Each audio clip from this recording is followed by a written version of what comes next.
자, 친구들 반갑습니다. 오늘은 제3단원 즐거운 언어생활입니다.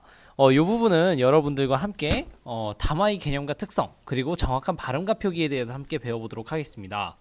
그래서 여러분들과 지난 1단원에 이어서 3단원으로 찾아뵙게 되었는데 이 3단원은 즐거운 언어생활, 그 중에서도 첫 번째 담화의 개념과 특성, 이 소단어에 대해서 먼저 배워보도록 하겠습니다. 네, 그래서 저는 세종특별자치시 교육청 고은중학교 교사 권승준입니다. 그래서 여러분들과 함께 교과서 제3단원을 함께 보면서 진행하도록 하겠습니다.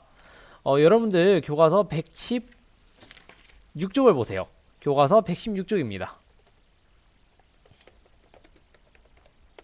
교과서 116쪽을 보면 담화의 개념과 특성이 시작되고 있죠. 그랬을 때 먼저 생각해오기를 보세요. 다음 상황에서 아이 대답이 적절한지 생각해보자 라고 되어 있어요. 너 은행이 어디 있는지 아니? 라고 했을 때 그럼요 알아요 라고 얘기했어요. 그랬을 때 아이 대답은 적절한가요? 그렇지 않죠. 왜냐하면은 은행의 위치를 알려달라는 의미로 질문하였는데,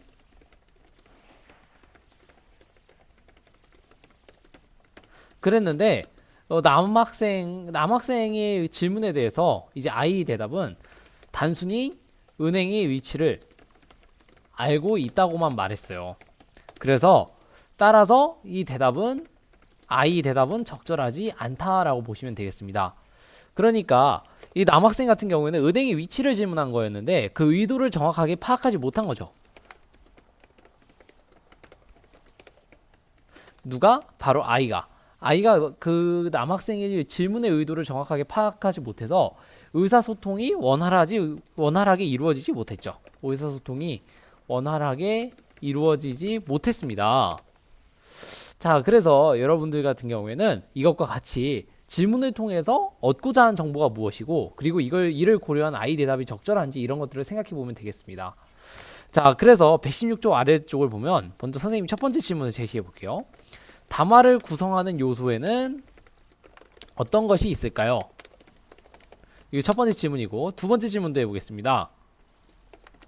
두 번째 질문은 담화의 특성을 이해하면 의사소통할 때 어떤 도움이 될까요? 자, 요거에 대해서 나름대로 선생님이 답을 내려봤는데, 일단은 말하는 이 혹은 글에서는 누가 될까요? 글에서 말하는 이는 누굴까요? 그렇죠, 글쓴이죠. 그리고 듣는 이, 마찬가지로 글을 듣는 사람, 결국 그걸 누구라고 합니까? 그렇죠, 읽는 이. 또 담화가 이루어지는 시간과 공간, 그리고 전달하고자 하는 내용, 이런 것들이 바로 담화를 구성하는 요소라고 보면 되겠습니다. 말하는 이, 듣는 이, 담화가 이루어지는 시간과 공간, 전달하고자 하는 내용. 자, 그렇게 보았을 때 담화의 특성을 이해하면 의사소통할 때 어떤 도움이 될까요, 여러분들? 상대와 좀 더 원활하게 의사소통할 수 있죠. 왜냐하면 아까 위에서와 같이 그 남학생과 그리고 아이가 이야기가 원활하게 이루어지지 못한 것은 그 맥락 그리고 질문하고자 한 것이 무엇인지 파악하지 못했기 때문입니다. 따라서 담화의 특성을 이해하면 의사소통할 때 상대와 좀 더 원활하게 의사소통할 수 있고, 두 번째로 말하는 이, 글쓴이는 자신의 생각과 의도를 정확하게 전달할 수 있다. 뿐만 아니라 듣는 이 혹은 읽는 이라고도 할 수 있겠죠. 이를 정확하게 파악할 수 있다. 이렇게 이해하시면 되겠습니다. 자, 그래서 여러분들 이제 이어서 117쪽을 보도록 하죠. 같은 말이 상황에 따라 어떤 의미를 나타내는지 생각해보자 라고 되어 있어요. 그랬을 때 첫 번째는 농부 아저씨예요. 농부 아저씨가 비가 오려나 라고 했어요. 이거 같은 경우에는 비가 오려나, 왜냐면 지금 다 시들시들 가뭄이 들어있죠. 그래서 비가 오려나 라는 말은 비가 와서 가뭄으로 시들어가는 농작물에 물을 댈 수 있을지 기대하는 의미. 아이 같은 경우는 어떻습니까? 아이가 막 소풍 가려고 하는데 비가 오려나 하고 찌푸리고 있죠. 바로 무엇이냐면 아이 말은 비가 와서 소풍이 취소될까봐 혹은 외출하지 못할까봐 걱정하는 의미. 결국 이거 같은 경우에는 무엇이냐면 각자 다른 상황에서 같은 말을 하는 농부와 아이의 모습을 여러분들 볼 수 있죠. 바로 같은 말을 다른 상황에서 하고 있습니다. 그래서 같은 말이라도 상황에 따라서 같은 말이라도 상황에 따라서 그 의미가 달라질 수 있다. 이렇게 이해하시면 되겠습니다. 자, 그래서 다음으로 118쪽을 보도록 합시다. 118쪽을 보면은 이제 담화의 개념과 구성 요소를 이해하도록 되어 있어요. 그랬을 때 1번을 봅시다. 다음 담화를 구성하는 요소를 찾아보고 담화가 무엇인지 알아보자 라고 되어 있어요. 그래서 1번에 그러면 우리 첫 번째 한번 보도록 하죠. 담화의 참여자와 그리고 담화가 이루어진 시간과 장소, 이걸 정리해 보도록 합시다. 담화의 참여자 누가 있죠 지금? 여러분들? 그렇죠. 유미와 성현이가 있죠. 왜냐면 시험이 얼마 안 남았는데 성현아 같이 공부하자 라고 이야기하는 유미가 있고, 그리고 그래 유미야 도서관 어때? 라고 이야기하는 성현이가 있죠. 바로 담화의 참여자는 유미와 성현입니다. 그랬을 때 담화가 이루어진 시간은 시험이 얼마 남지 않은 시기 혹은 끝나고 니까 방과 후라고도 볼 수 있죠. 시간을 봐보세요. 그 다음에 담화가 이루어진 장소 어디입니까? 그쵸, 교실이죠. 자, 그랬을 때 두 번째 보도록 하죠. 담화의 내용을 고려하여 도서관 어때?에 담긴 의미를 말해보자 라고 되어 있어요. 도서관 어때? 라는 말에 담긴 의미, 바로 같이 시험 공부를 할 장소로 도서관이 어떤지 제안하는 의미라고 하면 되겠습니다. 그랬을 때 앞이 활동을 바탕으로 담화가 무엇인지 짝까 이야기해보자 라고 되어 있어요.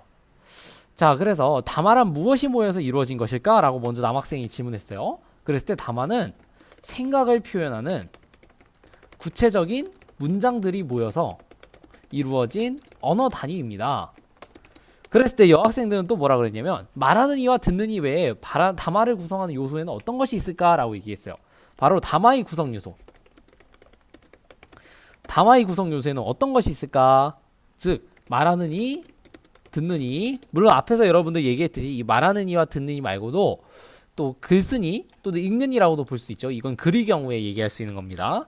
그랬을 때 듣는 이, 그리고 시간과 장소 뿐만 아니라 전달하고자 하는 내용, 이것까지가 바로 담화를 구성하는 요소라고 보면 되겠습니다. 자, 다음입니다. 여러분들 교과서 119쪽을 보도록 하겠습니다. 119쪽을 보면은 말하는 이와 듣는 이를 중심으로 담화를 살펴보자 라고 되어 있어요. 그랬을 때 식사하기에 불편하신 점은 없었나요? 라고 이야기하고 있죠. 그랬을 때 말하는 이와 듣는 이를 각각 정리해보자 라고 되어 있어요. 선생님과 함께 이걸 표를 함께 만들어서 보도록 하겠습니다.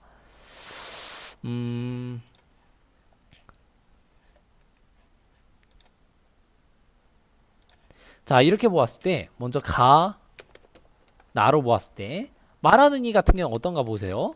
말하는 이에서 이제 식당인 것 같죠? 식당일 때 식사하기에 불편한 점은 없으셨나요? 바로 식당 주인입니다. 식당 종업원이죠. 그리고 나 같은 경우에 치과 의사입니다. 그랬을 때 듣는 이는 어떤가요? 그랬을 때 식당에서 식사하는 손님. 한편 나 같은 경우에는 치과에 치료를 받으러 온 환자입니다. 그렇죠. 그래서 이 가와 나이, 말하는 이와 듣는 이가 있는데 바로 식사하기에 불편한 점은 없으신가요? 라는 문장의 의미가 말하는 이와 듣는 이에 따라서 달라진다는 점을 이것을 통해서 여러분들이 알 수 있었던 겁니다. 자, 그래서 이것을 고려할 때 말의 의미가 어떻게 달라지는지 여러분들이 함께 이야기해 보도록 하겠습니다. 먼저 가에서는 식당에서 음식이 맛이나 접대 태도에 만족했는지를 묻는 의미인 겁니다. 반면에 나 같은 경우에는 어떻습니까? 식사할 때 치아의 상태가 괜찮았는지 점검하는 의미죠. 자, 그래서 여러분들이 이렇게 보았듯이 말하는 이와 듣는 이에 따라서 같은 말, 식사하기에 불편하신 점은 없었나요? 라는 이 같은 말이 의미가 달라진다라는 것을 알 수 있었죠. 그래서 각각 요 식당 손님과 치과 환자에게 어떤 의미로 받아들여질지 여러분들이 생각해 보면 될 것 같습니다. 다음 세 번째입니다. 다음 대답이 가나 중에서 어느 쪽에 어울리는지 생각해 보자 라고 되어 있어요. 먼저 기억은 이가 좀 시렸어요 라는 말. 그럼 이건 식당 주인한테 대답할 때 좋을까요? 치과 의사한테 대답할 때 좋을까요? 그쵸, 치과 의사죠. 그랬을 때 나이 상황에 어울린다 라고 보시면 되겠고, 니은 같은 경우에는 음식이 좀 짰어요. 그러면 식당 주인한테 적절한 대답입니까? 아니면 치과 의사한테 적절한 대답입니까? 그렇죠. 네, 음식이 너무 짰어요. 이와 같은 경우에는 가의 상황, 결국 식당 주인한테 하기에 적절한 말이라고 보시면 되겠습니다. 자, 다음으로 120쪽을 보도록 하겠습니다. 120쪽을 보면 상황 맥락을 중심으로 담화를 살펴보자 라고 되어 있어요. 상황 맥락이라는 게 뭔지 여러분들한테 먼저 얘기해주고 시작할게요. 상황 맥락이라는 것은 시간이나 장소와 같이 담화가 이루어지는 장면과 직접 관련된 맥락입니다. 그래서 5분 남았는 걸이라는 말이 이제 시간과 장소에 따라서 다른 의미로 사용될 수 있는 것을 알 수 있는 담화죠. 이랬을 때 담화가 이루어지는 시간과 장소 등의 상황 맥락에 따라서 담화의 의미가 다르게 해석된다는 점을 여러분들이 학습해 보면 되겠습니다. 함께 보도록 합시다. 자, 그래서 마찬가지로 3-1번 가와 나는 각각 언제 어디에서 이루어진 대화인지 정리해 봅시다 라고 되어 있어요. 함께 정리해 보도록 하죠. 그래서 언제 어디에서 이랬을 때 가 같은 경우에는 어떤가요? 지각하기 5분 전이죠. 그래서 학교 정문 앞에서 지각하기 5분 전에 민지야 우리 지각인가? 5분 남았는걸? 이렇게 대답하고 있죠. 반면 나 같은 경우에는 수업 시작하기 5분 전입니다. 그래서 교실 안에서 나타나고 있는 거죠. 자, 그래서 여러분들이 이랬을 때 두 번째로 1에서 정리한 상황 맥락을 고려하여 5분 남았는 거리의 의미를 생각해보자 라고 되어 있어요. 5분 남았는 거리의 의미, 가 같은 경우에는 시간적인 여유가 있어서 지각하지 않는다. 그러니까 지각이 아니니 어떻다고요? 그렇죠. 괜찮다라는 것입니다. 반면 나 같은 경우에는 어떻습니까? 시간이 부족해서 민지야 우리 탁구 치러 갈래? 이랬는데 5분 남았는걸? 이라고 얘기했어요. 그러니까 시간이 부족해서 탁구를 치러 나가기 어렵다라고 되어 있어요. 그래서 시간이 부족하니 나가지 말자라고 이야기하고 있죠. 자, 그래서 시간, 장소와 같은 상황 맥락에 따라서 아까 얘기했던 시간, 장소라고 했죠. 상황 맥락이라는 것은. 그래서 이런 시간, 장소와 같이 이런 상황 맥락에 따라서 같은 말의 의미가 달라질 수도 있음이라는 것을 여러분들이 함께 알 수 있었습니다. 자, 그 다음으로 세 번째 보도록 하겠습니다. 일상생활에서 같은 말이 상황 맥락에 따라 다른 의미로 쓰이는 예를 함께 또 찾아보도록 하겠습니다. 뭐 예를 들면은 이런 거 생각해 보면 될 것 같아요. 여러분들이 상황 맥락에 따라서 다른 의미로 쓰이는 말 중에 하나가 지금 몇 시니? 라는 게 있어요.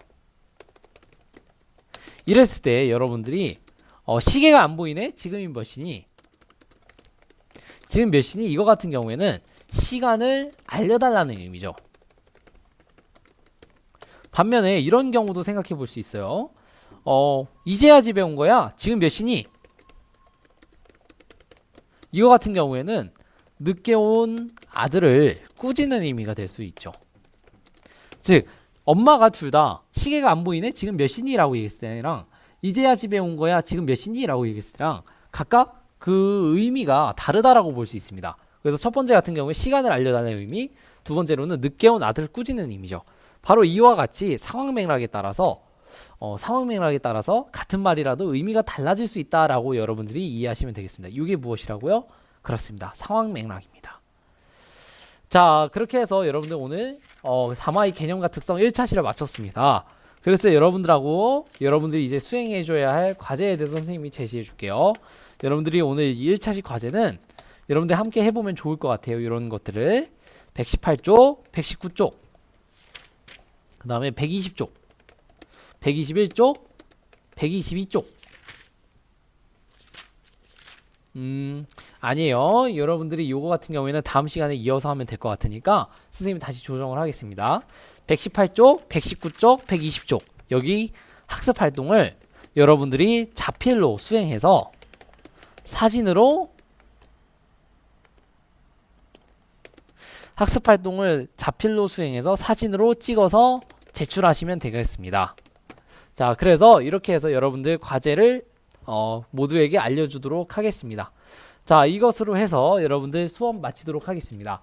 여러분들 출석 댓글 출석했습니다 남기는 것과 함께 118, 119, 120쪽 학습활동을 자필로 수행해서 사진으로 찍어 제출하시면 되겠습니다.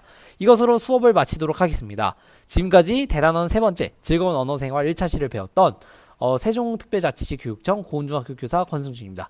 이것으로 수업 마치겠습니다. 감사합니다.